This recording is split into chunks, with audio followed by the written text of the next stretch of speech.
الحمد لله وكفى والصلاة والسلام على عباده الذين اصطفى خصوصا على أفضلهم وخاتم النبيين محمد الأمين وعلى آله وصحبه أجمعين وبعد فأعوذ بالله من الشيطان الرجيم بسم الله الرحمن الرحيم لكل جعلنا منكم شرعة ومنهاجا ولو شاء الله لجعلكم أمة واحدة ولكن ليبلوكم فيما آتاكم فاستبقوا الخيرات إلى الله مرجعكم جميعا فينبئكم بما كنتم فيه تختلفون صدق الله العظيم. We welcome you today, brothers and sisters, from Masjid al-Ghufran in the Tamantun Dr. Ismail district of the city of Kuala Lumpur in Malaysia, as we address you, our brothers and sisters in Egypt. We live in a very strange world today. It grows stranger and stranger every day. It's a mysterious world. Things are happening in the world that never happened before. For example, for the first time in human history, all of mankind is being brought together in one global society. Is this by accident? Or is there something which explains it? All of the world is being herded into one global economy. Never before in history did this exist. Is this by accident? Or is there something which explains it? And all of mankind is brought into one bogus and fraudulent monetary system. And tomorrow, all the currencies will be gone. And tomorrow there'll be one global currency. Is this by accident? Or is there something which explains it? 100 years ago, if someone wanted to travel from Bursaid or Iskandaria to New York, it would take 2 months by sea. Today, thanks to the unprecedented progress of modern Western scientific and technological revolution, it takes a few hours. Yesterday, you had to write a letter. If you were in New York and you wanted to communicate to someone in India, and it would take a few months for the letter to reach. Today, thanks to unprecedented progress in telecommunications, you just pick up the phone and you dial and you're speaking directly with India. Yes, indeed. It is a world of unprecedented scientific and technological progress. Yes, indeed.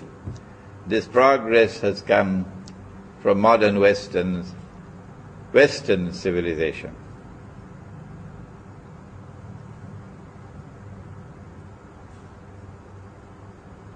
There are those who see with only one eye. They are internally blind. For them, knowledge comes only from external observation and scientific experimentation, and from the New York Times and the Washington Post and television and radio, daily newspapers. And they are people who swallow this falsehood,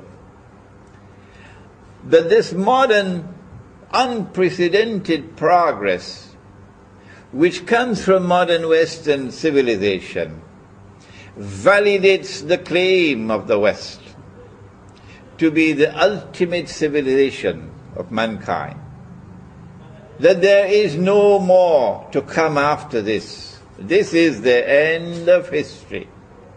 That all previous civilizations, including Islamic civilization, are now obsolete, are now moribund, and they belong to the museums of history.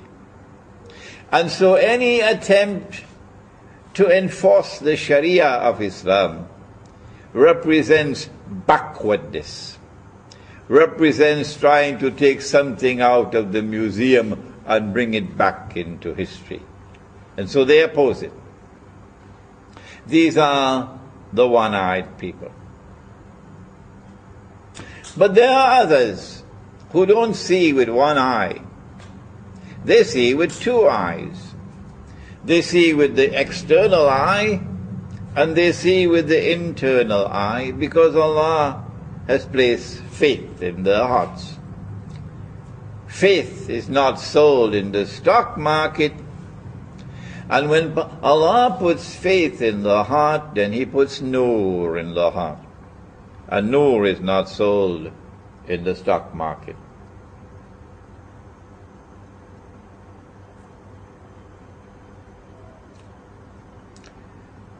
When these people look at the world today, they don't see a world of unprecedented progress. On the contrary, they see the worst of all worlds. It's never been worse than this. Because they can penetrate beyond the external facade of scientific and technological progress.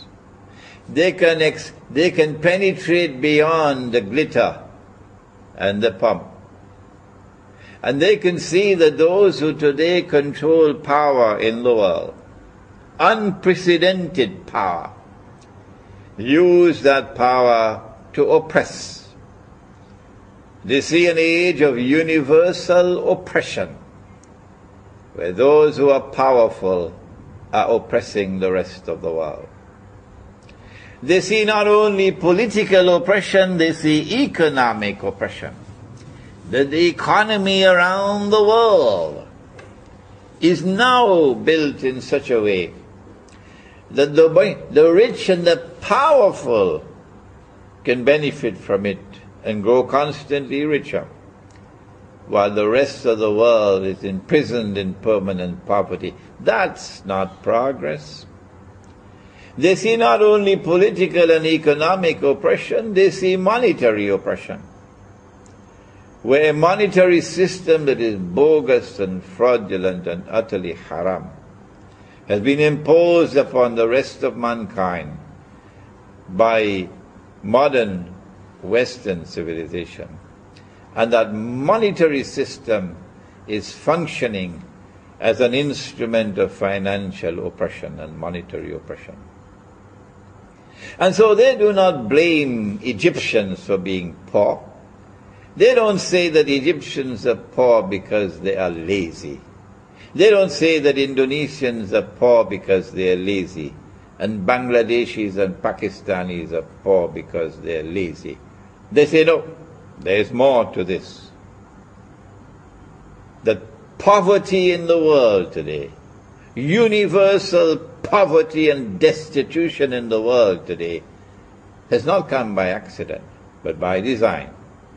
And if you want to understand the cause, you must go to riba, because the Quran explains it.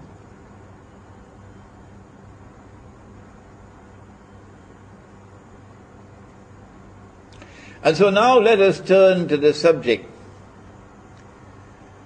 of this strange age, before we turn to the Sharia and to Egypt's predicament and dangerous predicament at this moment. Who are those who control power in the world? And who are those who are ruling the world today? And how should we relate to them? Does Ikhwan al-Muslimun know the destination to which they are taking Egypt today? Does the Ikhwan al-Muslimun know the destination to which the world is being taken today? Do they know what is the end of history? We want to spend a few moments today explaining that before we turn to this reckless effort to enforce the Sharia and to a somewhat misguided effort to enforce the Sharia. Our language is blunt. Our language is harsh.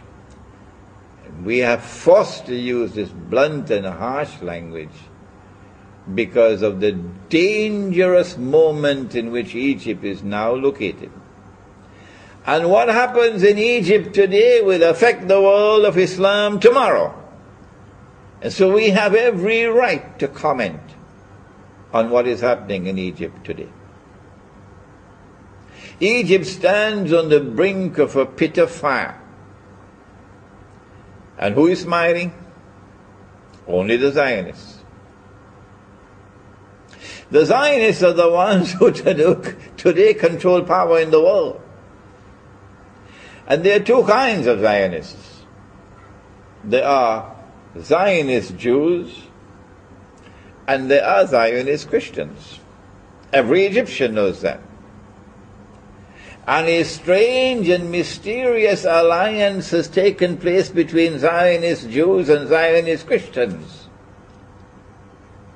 The Quran says that it has come tibyanan likulli shay. So has it explained this alliance between Zionist Jews and Zionist Christians?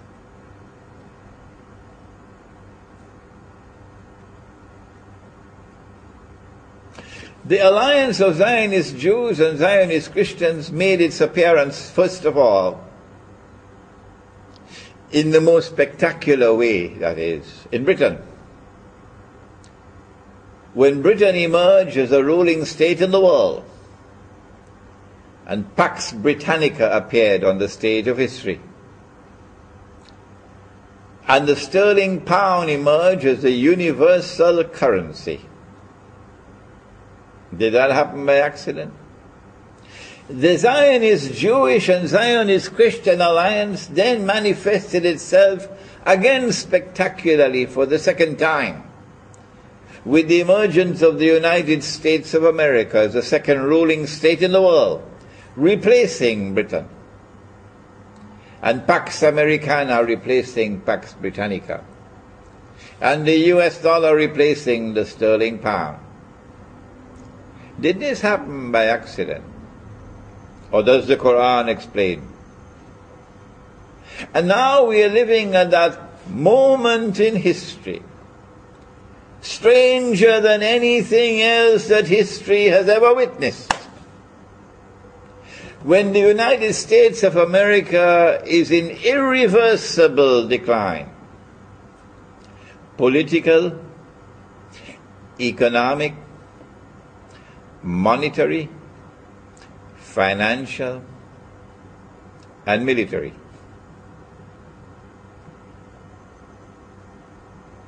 And the US dollar is heading for a meltdown. And it looks plain and clear that there is a successor ruling state to replace the United States as a third ruling state in the world. And once again it will be a Jewish Christian and Jewish, a Zionist Christian and Zionist Jewish alliance, which will spectacularly deliver to the world that third ruling state. And a new monetary system to replace the US petrodollar monetary system. We are living at that moment in history of transition. Does Ikhwan al-Muslimun have any knowledge of this? Has Ikhwan al-Muslimun done any research on this? To look look in the Quran and look in the hadith of the Prophet sallallahu ta'ala alayhi wasallam for answers. In order to understand the destination to which Ikhwan is taking Egypt, and by implication taking the world of Islam, we need to answer these questions.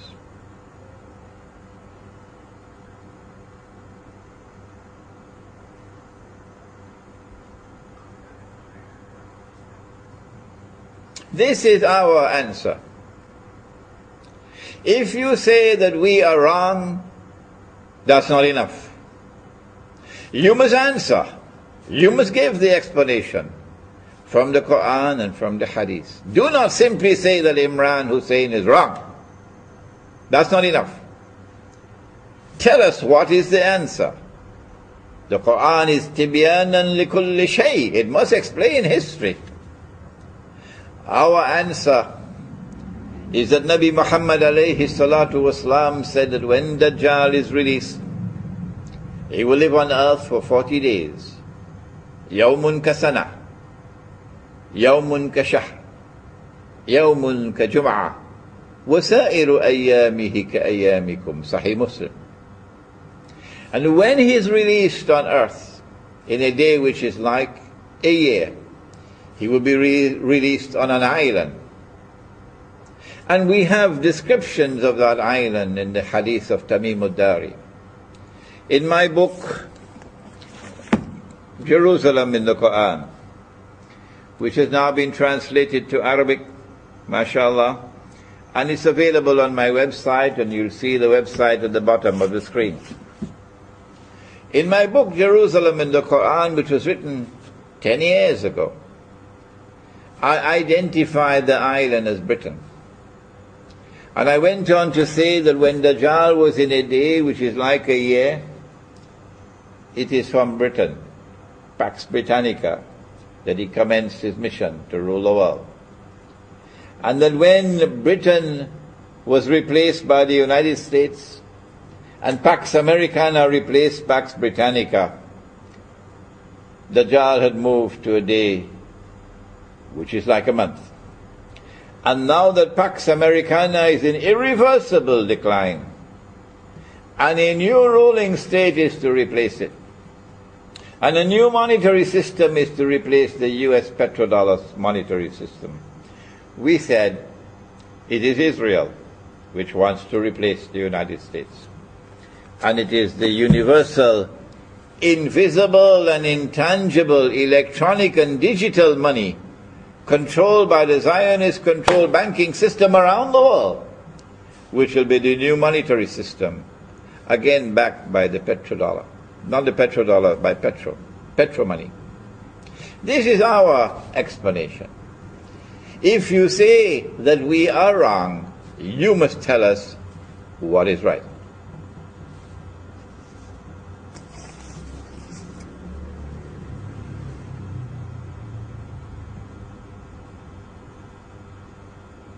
The Quran has directed attention to that Zionist Christian and Zionist Jew alliance. When Allah subhanahu wa ta'ala commanded in Surah Al-Ma'idah, بعد أعوذ بالله من الشيطان الرجيم يا أيها الذين آمنوا لا تتخذوا اليهود والنصارى أولياء. Allah is not speaking about all Jews and about all Christians. Absolutely not. Well then, which Jews and which Christians?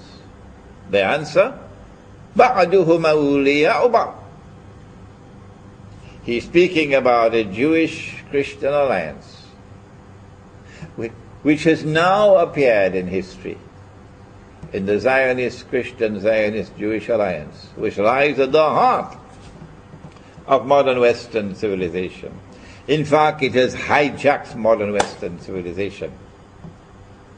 What is the price that we would pay if we turn to Washington as our Qibla and hold the view that the Sharia belongs to the museums of history? What is the price that we pay if we accept the lie that religion and politics must be separate from each other and we secularize life, which is what the Judeo-Christian Alliance wants us to do? What is the price that we pay when we identify with them? Allah goes on to say, وَمَنْ يَتَوَلَّهُ مِنْكُمْ فَإِنَّهُ مِنْهُمْ. And so we say to such people who are absolutely opposed to the Sharia of Islam, who don't want it at all, no, the Sharia should be sent back to the museum. It is obsolete, it is moribund. It represents backwardness. We say to such people, we need to charter a few jumbo jets and send you on a one-way trip to Washington, because that's where you belong. وَمَنْ يَتَوَلَّهُ مِنْكُمْ فَإِنَّهُ مِنْهُمْ إِنَّ اللَّهَ لَا يَهْدِي الْقَوْمَ الظَّالِمِينَ. Allah does not provide guidance for a people who are wicked, and that's what they are. They corrupt every single thing that they touch. And they also present us with unprecedented fitna to test us. From modern Western civilization has come two things. And you are familiar with these words. The first word is fitna, and the second is fasad.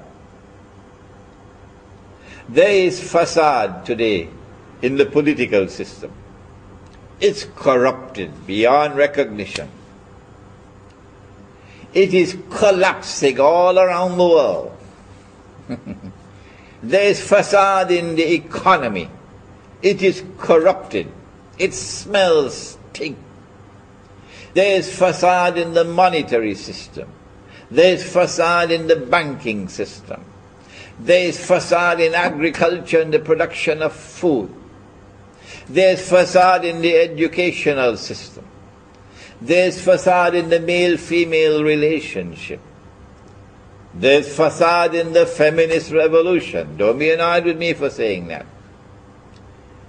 There is universal fasad in the world today. And I ask, is this happening by accident? Or is there an explanation?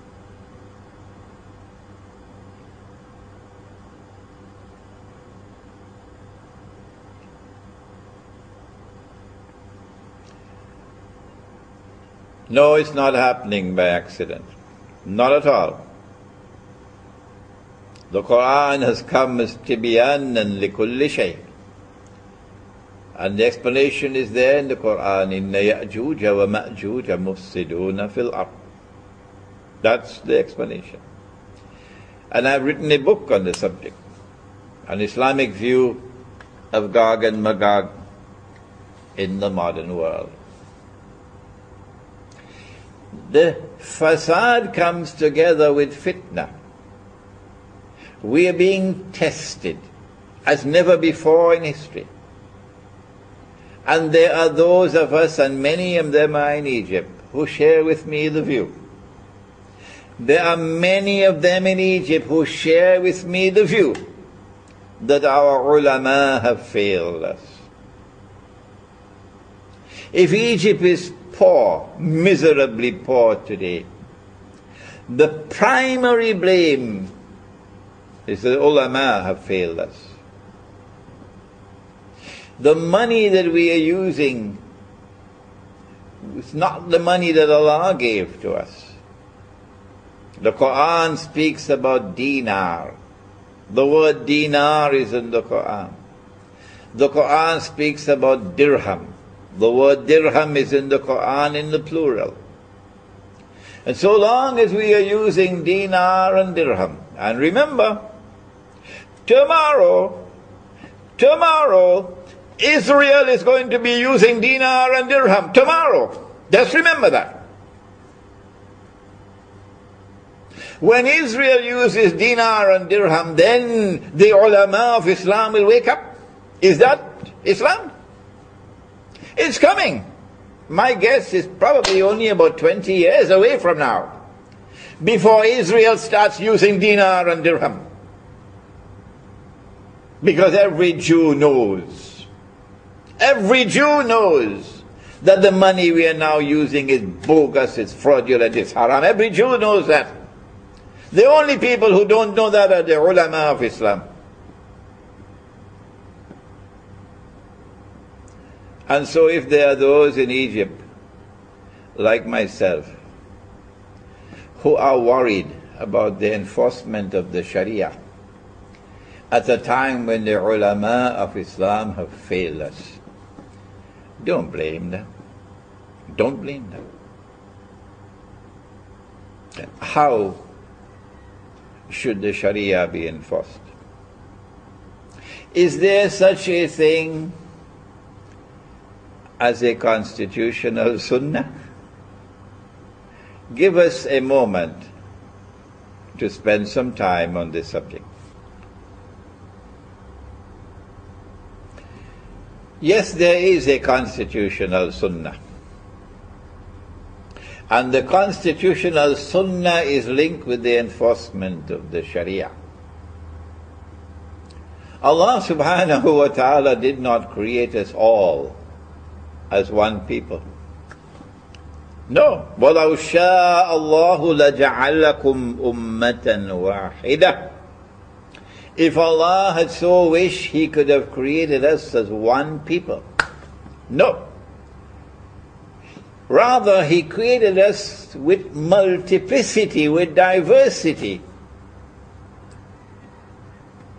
إِنَّا خَلَقْنَاكُم مِّن ذَكَرٍ وَأُنثَى وَجَعَلْنَاكُمْ شُعُوبًا وَقَبَائِلَ لِتَعَارَفُوا إلى آخر الآية. And so mankind was created with multiplicity. And that multiplicity was also the cause of different laws being sent down. لِكُلٍّ جَعَلْنَا مِنْكُمْ شِرْعَةً وَمِنْهَاجًا. So different laws were sent to different people. But the last one was sent to Muhammad sallallahu ta'ala alayhi wa sallam, the Sharia. Is the Sharia to be enforced upon all of mankind? Absolutely not. Absolutely not. Well then, on whom is the Sharia to be enforced? The answer?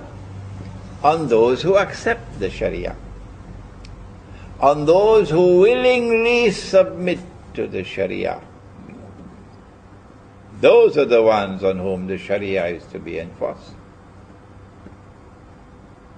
Ikhwan al-Muslimun should first return to the Quran to recognize that Egypt is not one ummah. No, it is not. At the very first page of the book of Egypt are the Jews, the Christians. And these Christians in Egypt, according to Nabi Muhammad alayhi salatu wasalam, are our kith and kin.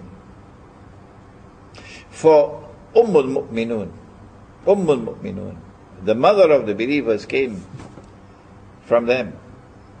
From their midst is one of the mothers of the believers. And so be kind to them, said Nabi Muhammad alayhi salatu wasalam. So you are not one ummah in Egypt. What is the function of a constitution? When we turn to the constitutional sunnah, we get the answer. A constitution is needed when you have different people who want to come to live together. Then you need a constitution. If you have only one homogeneous people who have a law of their own, you do not need a constitution. Their law is sufficient for them. It is when you have different people who want to live together as an ummah, a community, only then do you need a constitution. Forget what comes from Oxford and Cambridge and Sorbonne. Listen to the Sunnah.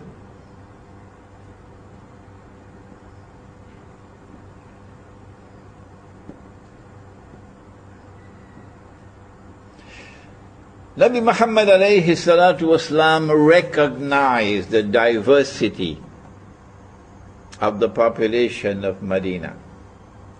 He recognized that there were different Jewish tribes.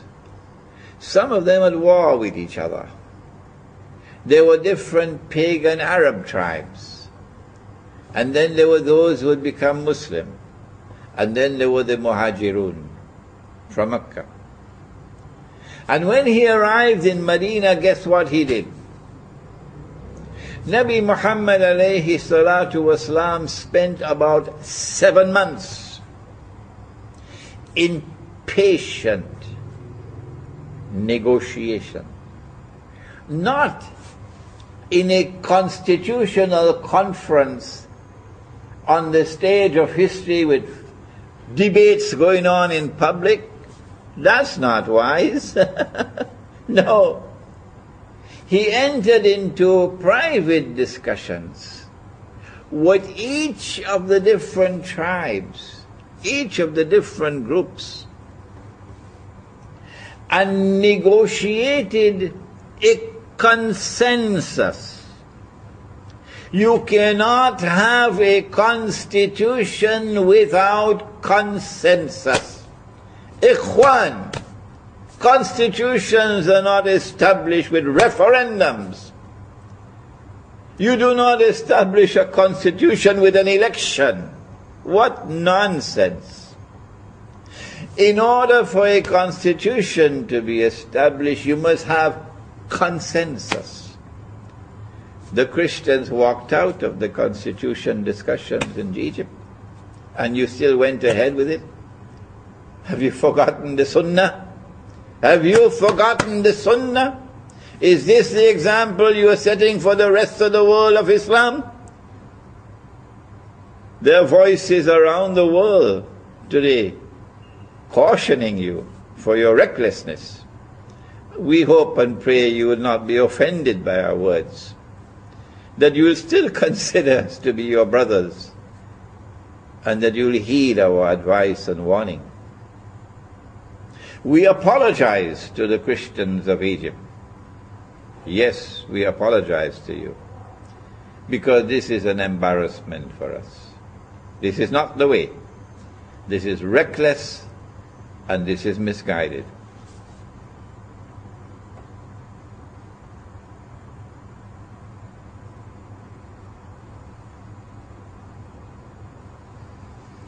It was after 7 months of patient negotiations that Nabi Muhammad alayhi salatu wasalam finally succeeded in forging a consensus of that on which there was agreement, minimum agreement, amongst all the units of the state, people who constituted a polity, who wanted to live together. And thus came the first written constitution in the world, the Mithaq of Medina. Is it that you have forgotten that Mithaq? How it was established? Had I been Egyptian, I would never vote in the referendum. Never. And I urge all those in Egypt who are in agreement with my views, no, we will never vote in any referendum for Sharia, because that's a departure from the wise and enlightened Sunnah of Muhammad sallallahu ta'ala alayhi wa sallam. Rather, you have to engage in patient negotiations with wisdom, something in short supply today, isn't it? With wisdom, to try to bring about a consensus, and that consensus will give you your constitution. The Zionists will never want you to succeed in that effort. One more statement on Sharia. I said that I am also one of those, like many in Egypt, who believe that the enforcement of Sharia today, given the abject failure of our ulama, can lead us to great difficulties and embarrassments. And we want to see the Sharia enforced only on those who accept the Sharia. And that the enforcement of the sheer Sharia should lead to the emergence of an enlightened ulama who will be able to respond to the fitna, the unprecedented fitna of this age, with enlightened legal thinking, something in short supply amongst those who say that bank interest is not riba. That the paper money that we're using and the plastic and electronic money that we're using is halal. And that the modern state, the modern republican state which recognizes state sovereignty to replace Allah as Al-Malik, is halal. Short supply of wisdom. What we want to say about the Sharia is this. Allah subhanahu wa ta'ala has asked us to call people to the way of Allah with wisdom.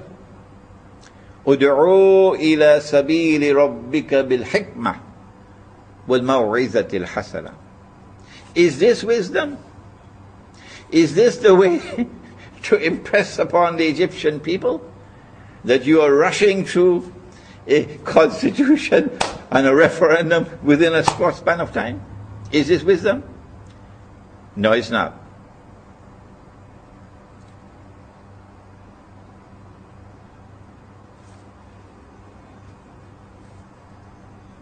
Well, then what is wisdom? Let me tell you what is wisdom. Wisdom is that you will enforce the Sharia as a parallel system of law in Egypt, alongside whatever rival systems of law there may be. But you have to demonstrate the superiority of the Sharia over all rival systems of law. No, you do not stamp out the others. Let the civil law continue. Let other systems of law that other people may choose continue to operate. And you have to demonstrate with your enforcement of the Sharia that you have a superior system of law which can outshine every rival. You can't do that unless you produce the scholars of law. And law does not exist in a vacuum. No. The scholar of law must also know politics and economics and monetary economics and history and the movement of history in order for him to be able to understand the complexities of today's legal system, legal challenges.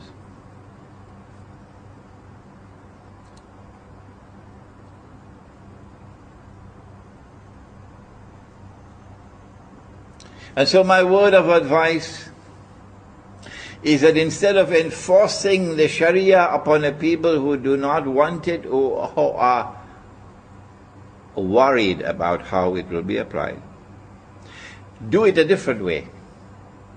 Attract them to the Sharia by operating the Sharia in such a way that it will display its evident superiority over all rivals. One last word, Ikhwan.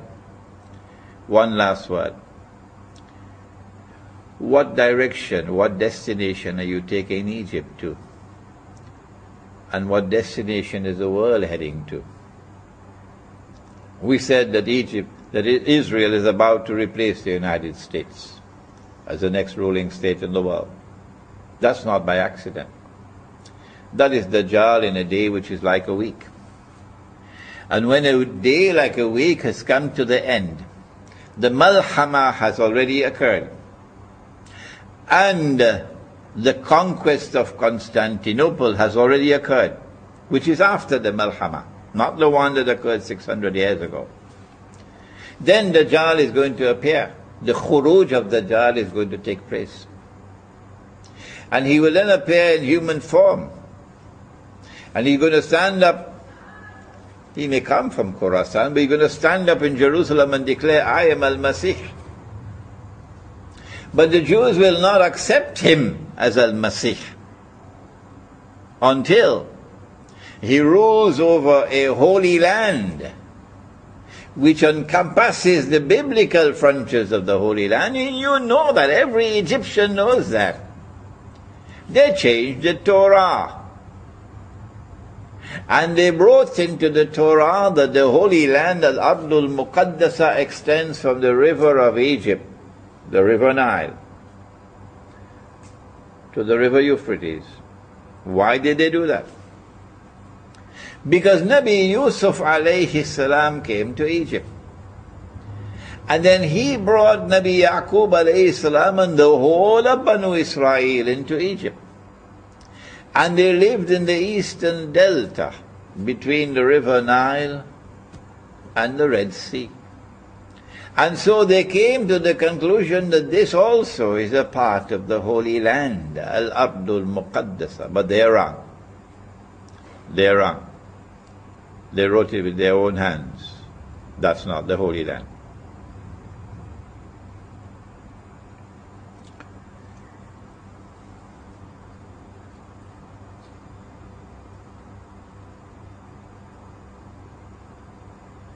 And so, you don't need a PhD to understand.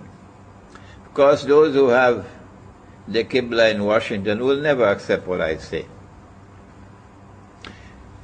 You don't need a PhD to understand that the Arab Spring was meant to prepare the way for the Arab slaughter.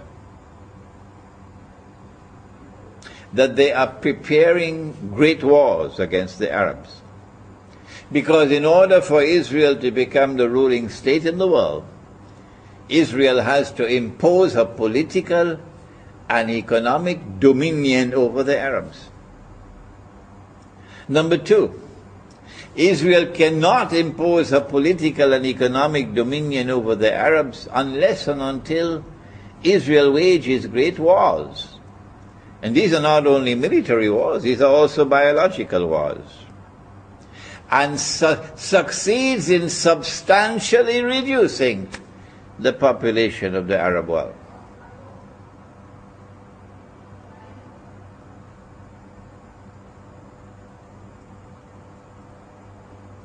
But Israel has to do something more.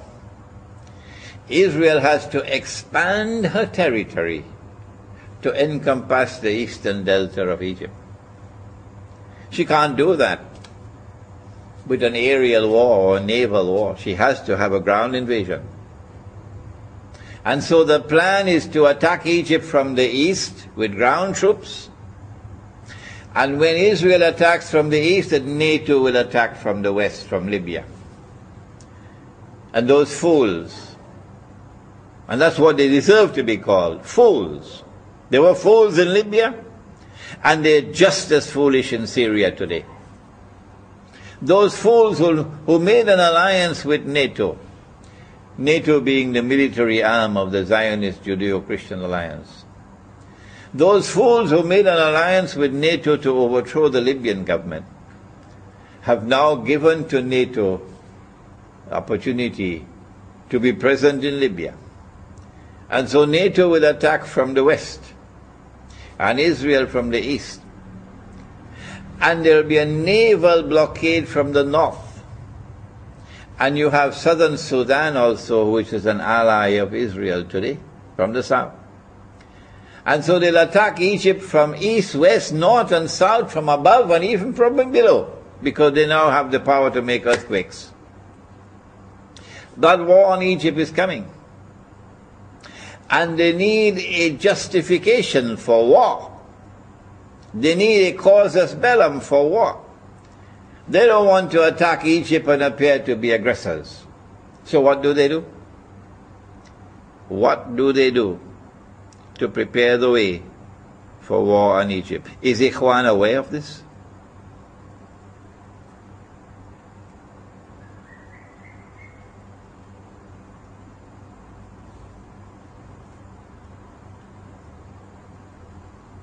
At a moment when Egypt should be coming together, all the different forces in Egypt should be uniting to resist the greatest threat that has ever existed in Egyptian history, the Zionist threat of an attack on Egypt.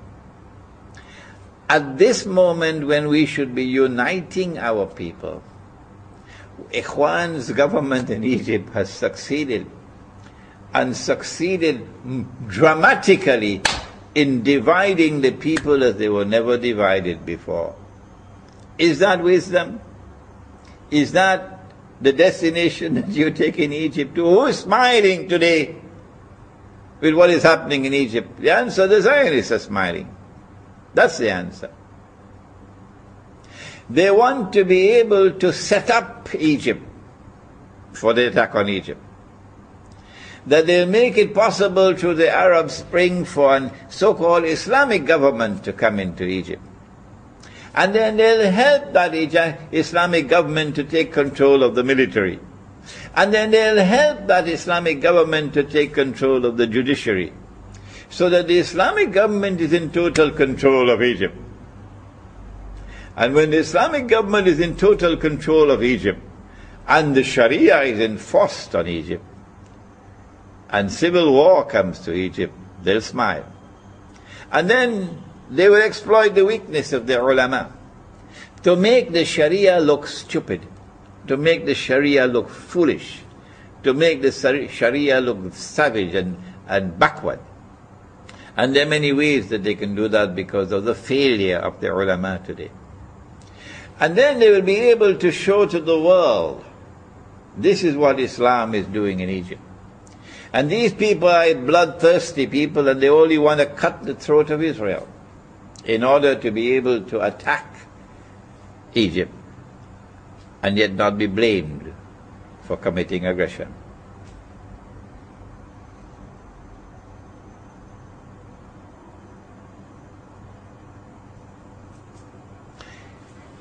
Is Ikhwan going to take Egypt to that destination? Knowing that that's the destination to which the world is now moving? What should we do, O Egypt, at this moment? After the colossal failure of the advisors to the present Egyptian government, they should be removed. And men of greater wisdom should take over. Number 2, no constitution should be enforced upon the people unless and until it is arrived at through consensus. The Christians in Egypt have an equal political right to the Muslims to a constitution to which they will agree. Number 3, that the Sharia should be enforced only on those who are willing to submit to the Sharia. So it will not be the law of all Egypt. No. The other systems of law will function alongside the Sharia. Number 4, that when the Sharia is enforced, we should not so enforce the Sharia that we look like fools. Rather, Islamic scholarship must rise to the occasion.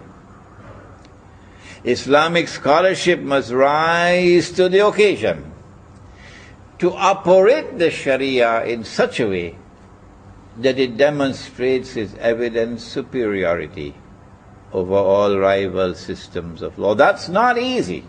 That is not easy. That requires the best Islamic scholarship in the world today. And also it requires that Islamic scholarship must expand its vision beyond law to encompass all other subjects that are relevant, including the one in which I specialize, al-mu'akhir zaman. I pray that these words of mine may not offend, may not hurt, I pray that these words of mine may be accepted in the spirit in which I am given them. Yes, I have used harsh language to condemn reckless and misguided behavior, because the moment is now too dangerous. I pray that Egypt may step back from this pit of fire at which it now stands. That reason may prevail, good sense may prevail, and that the constitution may be established on the basis of consensus, and that the Sharia be enforced only on those who are willing to submit to the Sharia. Thank you. Wassalamu alaikum wa rahmatullahi wa barakatuh.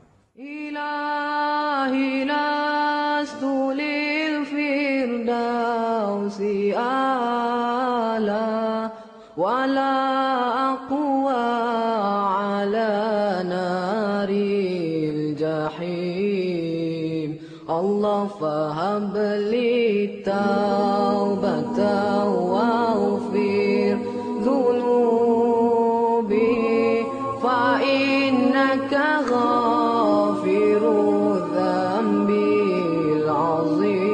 العظيم إلهي لست للفردوس أعلى ولا أقوى على نار الجحيم الله فهب لي توبة